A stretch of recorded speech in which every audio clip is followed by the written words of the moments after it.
Okay, I'm calling this meeting to order at 6:02 p.m. I will now call the roll. Senator Stevens. Here. Senator Bull. Senator Mercedes. Senator Vashikidze. Senator Vo. I am here. Senator Piscatelli. Senator Underwood. Senator Morris. Here. Senator Addy. Okay. Senator Vernon. Here. Senator Troutman. Here. Senator Krepok. Here. Senator Bass. Senator Robbins. Senator Freeland. Senator Guilano. Okay, let's see. And Give then me 1 point of second. I have to information. the members whose voting privileges have been suspended. Sorry, point of information. Senator Addy is in a different meeting, but he's also Okay. present. He just can't speak. So he would like to be marked present. It's been marked. 5, 6. All right, so let's see. 6. No, 6 members have been suspended. We have a total of 17 people. So we do in fact have quorum. We will now proceed with our agenda. Our first agenda item is public comment. Is there any public comment at this time? Seeing no public comment, we will move into our legislation. First bill on the docket for today is USB 104-111, the Reorganization Act of 2022. I'm going to state this bill is going to be postponed to our next meeting, and I'll explain why when we consider USB 104-112. So at this time, I'm going to move that this legislation be postponed to our next meeting. Can I get a second? Second. Hearing no objection, USB 104-111 is postponed to our next meeting. We'll move to the next piece of legislation, USB 104-112. So this bill is also going to be postponed to our next meeting. The reason why is this legislation 112 and 111 are companion bills. I broke them into separate bills just so that they wouldn't be excessively long. But the honor system has reached out to me. They want to discuss some of the finer points of USB 104-112. So I'm just going to postpone it to our next meeting instead of trying to amend it on the floor. So that's why we're postponing them. So once again, I'm going to move this legislation be postponed to our next meeting. Can I get a second? Second. And hearing no objections, the legislation is postponed to our next meeting. We'll go to the next agenda item, USB 104-113. This legislation we're actually going to be hearing today. So this is legislation that was generated by a collaborative work with some members of the executive branch. And it basically creates a number of honors and awards for people who have done work on behalf of the Carolina community that will be awarded by the student government. Some of these awards will be awarded by the Senate, some will be awarded by the president, some will be awarded by a special awards committee. The basic process is that you have to be some student, faculty member, or alumni, and you have to have done something worthy of recognition. For the Medal of Merit, as Treasurer Grodsky wished it to be called, this is awarded directly by the Senate. The President's Award is awarded by the President directly. The James Cates Award is also awarded by the Senate. For those who don't know, James Cates was a young African-American man who was murdered in a hate crime on campus in the Pit, and this award is named in his honor. Then there's the Eli Sonny Evans Award. This one is awarded by a special awards committee. It is named in honor of the first Jewish student body president at the recommendation of Treasurer Grodsky. That's basically the legislation. It also moves some titles, some of the sections around, but that's basically the entirety of this legislation. So at the chair's discretion, we'll move into a question and answer period. If there are no questions and answers, do I hear any motions? I move to suspend all necessary rules to pass this bill by unanimous consent. Are you reporting this without prejudice or favorably? Oh, and to report it favorably. Cool. Second. Hearing no objection, we will suspend necessary rules and pass this favorably. It will be placed on the consent calendar at the next meeting. Now, at this time, I am going to move that we amend the agenda to add USB 104-114, the RHA Reform and Community Governor Protection Act. Can I get a second? Second. Hearing no objections, the agenda is amended. I'll note that in the minutes once the meeting is concluded. Chair Stevens, if you'd like to introduce this legislation. Yes. Hello, everyone. This is a bill that basically just amends the RHA bylaws to increase oversight in RHA. And the student constitution, as established in the whereas clauses, does give us this ability. Dean Pierce is a student who brought this issue forward, and I'm just going to go ahead and introduce him and allow him to speak more on this issue. If someone would extend him speaking privileges, please. So moved. And I'll second that. Dean, you can introduce this if you'd like. Thank you very much. So let me get all my things set up. Sorry, I can't really get a camera on my desktop, so I have to do this double thing.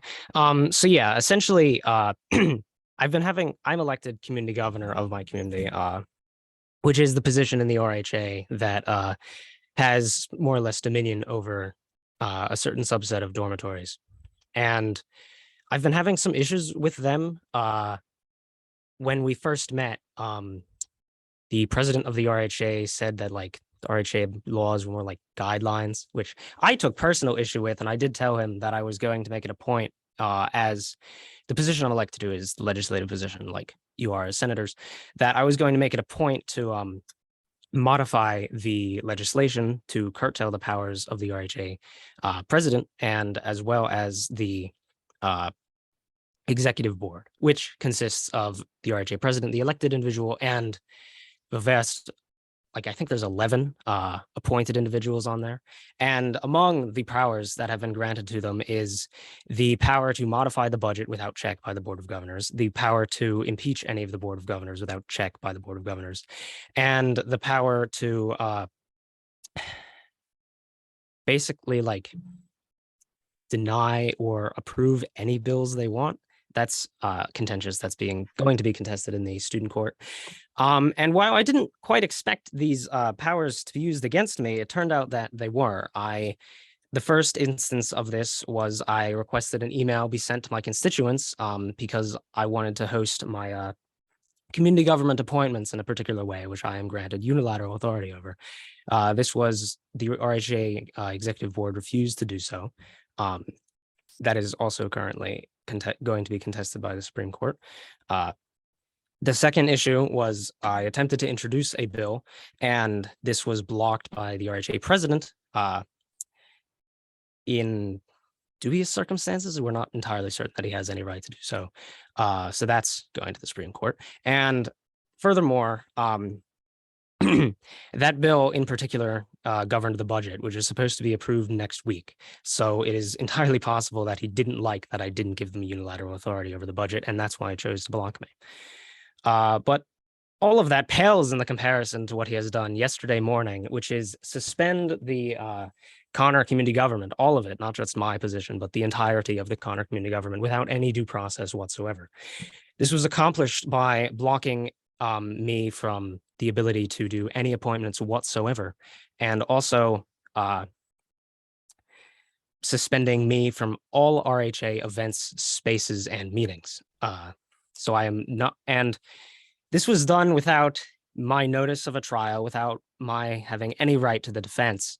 And it was so egregious that 10 hours later, I received an email from the RHA president where he actually decided to sit down and read the laws he decided to impeach me under and realized it was legal. But in doing so, he said that I'm not suspended from the position anymore. Rather, I'm still not allowed to be present in any RHA spaces, events, or meetings, and all of my privileges as the position as community governor have been suspended, effective immediately. And all of this done without any check by the legislative body, the elected legislative body, mind you. In fact, it was done entirely by the RHA president, his appointed individuals, who, to my knowledge, aren't even approved by the Board of Governors.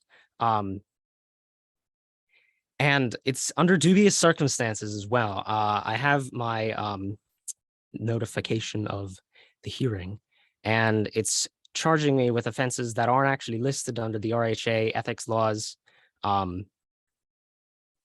It's quite fraudulent, to be honest. And furthermore, this was all done over like 3 emails, I think. I sent 3 emails to various members of the executive board telling them that what they were doing was illegal, which I consider to be my right. And I don't think that there's any necessity for me to be particularly soft in doing so. I mean, I'm elected, they're not, and they're violating the law. I definitely think I have the position of moral superiority here. But regardless of that, this is a direct attempt to punish not just me, but the entire Connor community, because he didn't like my tone of the emails, I suppose.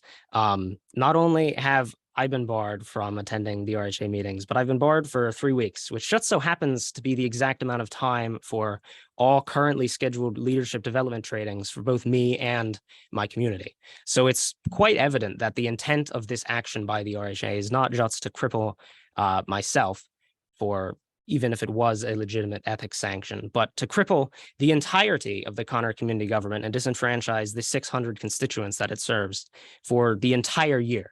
The Connor community of 600 people will be denied of its right to have an effective community government, as we will not be able to be present at any of these trainings whatsoever. And all of this done because the RHA president doesn't really like me. That concludes my argument. Are there any questions? Yeah, would you mind taking us through like the changes that? Oh yeah, of course. Sorry, I forgot be about that. proposed in Do you want me to pull up the? I'm about to pull it up. Okay. Here we go.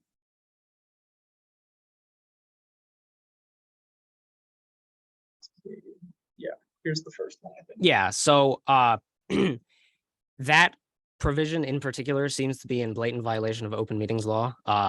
The RHA is a recipient of student monies, and it's not under its capability to bar any members of the body, in my opinion, or bar really any member of the public from its public meetings. So that's just changing that. That's restoring the right to appear in person in the ethics hearing. It seems honestly quite strange and a violation of the principles of democracy to me that you aren't allowed to appear in person on your own hearing. And this is especially important because I quote, an ethics hearing is to be called on the following charges: harassment and hostile behavior. That is the extent to which I've been notified of the charges against me. So it's virtually impossible for me to actually reasonably contest these because I don't know what alleging or under what grounds they're alleging these charges. So the RHA clearly has every intention of abusing that particular provision of the law to their favor. And that third provision right there, the sanctions levied against the member of the Board of Governors must be approved by a 2/3 majority of the Board of Governors. That's, in my opinion, simply a necessary check. I feel that if the ethics hearing is to be conducted by an entirely unelected panel of individuals, then at the very least, it should have to be approved by the elected portion.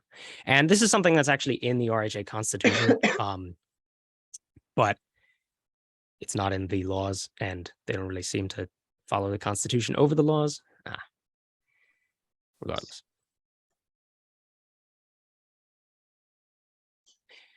That's just taking, I don't think that's really like doing anything meaningful. It's mostly giving or taking away the ethics board or the right of the ethics hearing to change the definition of harmful action to suit their needs. Like it's listed here, but you get the point. That change I'd actually like to strike if there's any way for me to do that. I don't think that's really necessary at this point. Yeah, we can do that. Okay. Just as long as you remember where it is, and we can go I do. back.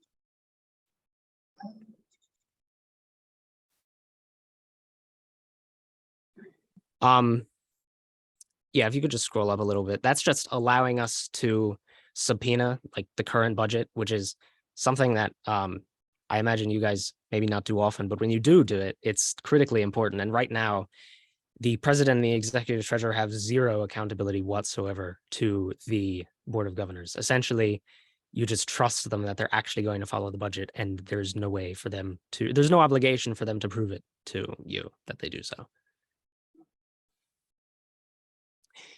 This is honestly one of the most egregious sections of the bylaws. So as written, the executive treasurer may transfer funds between any expense categories, create new expense categories, and they just have to be reported to the board of governors eventually.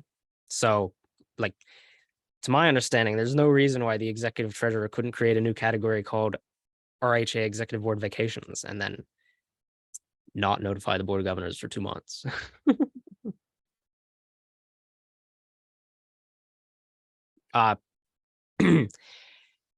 As it stands, we're essentially mandated to give them $5,000 worth of executive board initiative discretionary funding. I believe that the way executive board initiatives are defined in the law is not really explicit enough that it warrants granting them unilateral authority for discretionary spending. So I simply struck that category.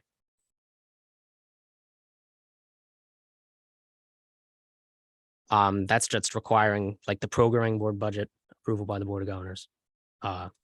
Straightforward enough. Are there any other like major provisions, or are the rest just like board of governors That's oversight?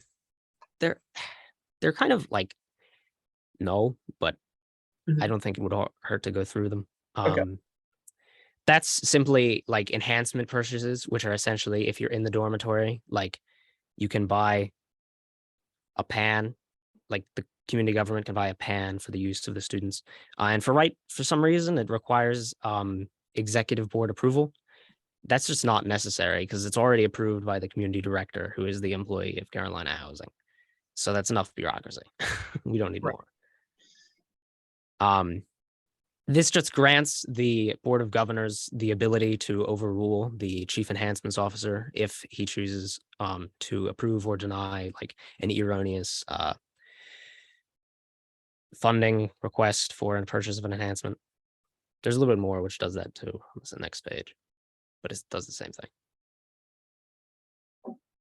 Yeah, that's. Yeah.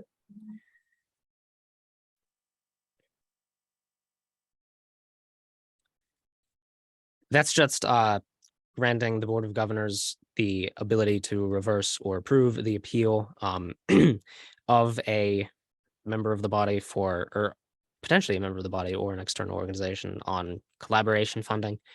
The RHA gives out funds to student orgs sometimes, and as it stands, the student org, if their claim is denied, has no right to appeal except to the executive board.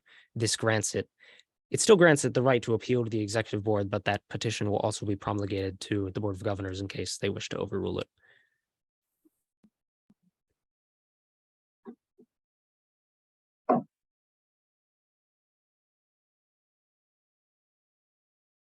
I don't think there's any changes to marketing board. This is just granting the this is just requiring that all appointees to the alumni board of the RHA be approved by the board of governors. And that should be everything. Okay, let's see. So if no one minds, I'm just going to move us into a question and answer period if there are any. If not, I have a question. Yes. So RHA, as the bylaw state, like receives a student fee.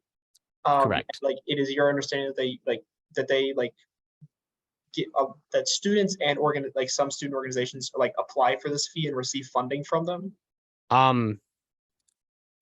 To be quite honest, I'm not sure what actually happens, but it does seem like there is an existent mechanism in the bylaws for that to occur. Okay. Are you aware if RHA abides by viewpoint neutrality when dispersing a student fee? I am not aware. To my understanding, the